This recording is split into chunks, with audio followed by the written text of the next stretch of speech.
ഒരു ഗംഭീര പരീക്ഷണവും കഴിഞ്ഞിരിക്കുന്ന ഇരിപ്പാണ്. എന്താണെന്നല്ലേ, ഈ പപ്സ് ഉണ്ടല്ലോ, അത് ഞാൻ സ്വന്തമായിട്ട് ഉണ്ടാക്കിയതാണ്. അതിങ്ങനെ ഉണ്ടാക്കുന്നതെന്ന് കണ്ടു നോക്കിയാലോ.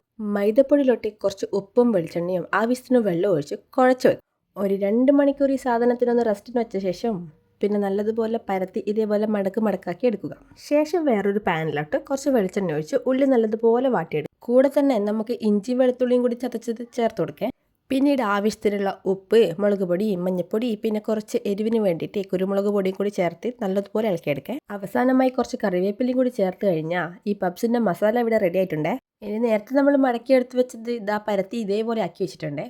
അതിലേക്ക് കുറച്ച് വെളിച്ചെണ്ണയും തടവി മസാലയും മുട്ടയും കൂടി ചേർത്ത് പിന്നെ ഒരു മുട്ട നല്ലോണം അടിച്ചെടുത്ത് അതിൻ്റെ മുകളിലൊന്ന് ബ്രഷ് ചെയ്ത് കൊടുത്തിട്ടുണ്ട്. ഇനിയാണ് ഞാൻ ആ സത്യം മനസ്സിലാക്കാൻ പോകുന്നത്.